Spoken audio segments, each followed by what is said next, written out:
I can't believe the Federation condones this kind of activity. Personally, I find it hard to believe they wouldn't. Every other great power has a unit like Section 31. The Romulans have the Tal Shiar. The Cardassians had the Obsidian Order. What's up, lore masters? Section 31 is one of the most controversial aspects of Star Trek. Or at least it used to be. Anyway, the secret organization was always in the background, ensuring the safety and stability of the Federation. Something I don't see talked about a lot, though, is, well, quite honestly, their secret fleet. Because apparently Section 31 had an entire fleet of vessels all at their command. Let's just get into it.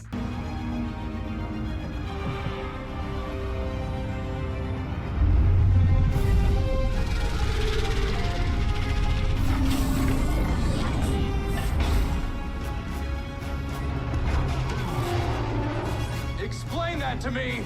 The fleet is as mysterious as the organization itself. There isn't a lot of information on it, so this is what we're going to get. Taking a look at the first vessel, the NCIA-39 Type ship is a vessel we don't have a ton of information on. From everything that can be determined, it does appear that the construction was completed in a way that lowers the profile and better ensures the ability to not be detected by other vessels. This class did utilize technology similar to that of the Romulans of the 22nd century, having the ability to hide itself as an asteroid or possibly another vessel. The superstructure of said ship appears to be similar to that of the original Starfleet vessels from the United Earth. The primary hull is triangular with the nacelles attached via pylons. The interior was sparse and cramped, making the Defiant class look somewhat roomy. The main bridge would have two decks, one lower where a lot of the main computer consoles are, leading up to a secondary level where you can see out the windows. These would be connected via either, I guess, steps or ladders, depending on how you want to look at it, though given how we see people get thrown around in starships, this vessel, the design of it seems extremely poor. Unlike contemporary vessels, both the outer hull and internal corridors were markedly darker than other Federation ships of the time. The vessel would have tractor rigs that could go out and attach to whatever they wanted to grab to utilize a more powerful kind of tractor beam. Additionally, the vessel has some form of cloaking technology. More on that later. As of the upload of this essay, we do not know the full abilities of the ship, how fast it can go, nor the armaments. However, it is possible the vessel would have either minimal or no weapons. This would more allow it to be undetected. And unfortunately, this is about all we know when it comes to this vessel. I can't tell you if there was a gelato machine, but given that it's Section 31, probably not. Moving on, we have the Hou-Yi Class, which was another Section 31 construction. The vessel, while incredibly more powerful, did share a design with similar scientific and combat vessels, such as that as the Miranda and Constellation classes. This ship would have 4 different nacelles connected to a primary hull via pylons. The vessel's design composed a main triangle-like saucer section placed directly below a secondary hull.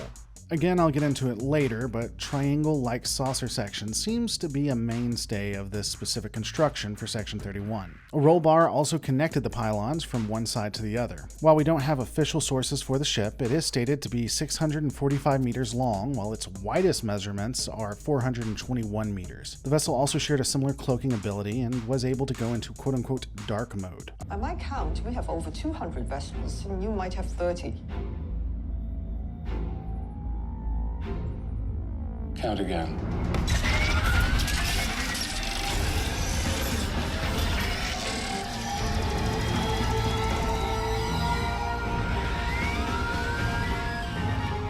Unlike the NCIA-39 Type, the Hou-Yi would have a vast array of armaments to defend itself, including an unknown number of drones that would be able to be deployed off the saucer section. These drones would have at least one phaser and didn't need pilots. Additionally, the ship itself did appear to have some phasers and torpedo launchers, though the exact amount is unknown.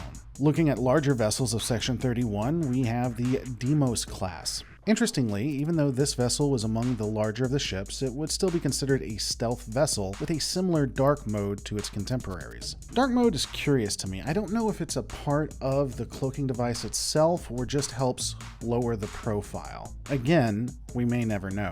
Interestingly, the ship would share similar designs and pieces as the Hou-Yi Class. While I could put this off to lazy design, it's possible that the triangular primary hull with a cut in the middle and nacelle pylons allowed for the quote-unquote dark dark mode versus that of other designs. The vessel, like the Hou-Yi, was also a mothership, able to dispatch hundreds, if not thousands, of drones that could have the capability of utilizing phasers. The ship itself also did have armaments, though we can't be sure exactly what they are. We do know that the Nimrod class is a vessel that is just a different configuration of the Hou-Yi, with 2 additional nacelles added on and the same capabilities.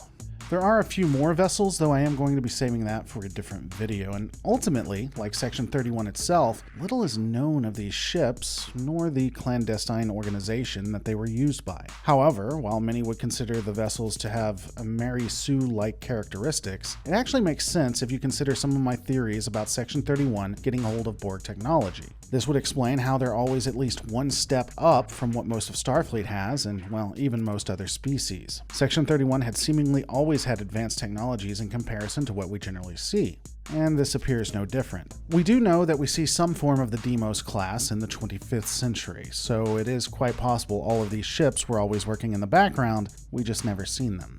While some really don't like what happened with Section 31, I think it is interesting that we do now have a subversive fleet that may have always been working in the background, may have always been there. But these are my opinions. What are yours? Let me know in the comments below. Don't forget to rate, subscribe, and I'll see you on the next Lore Reloaded.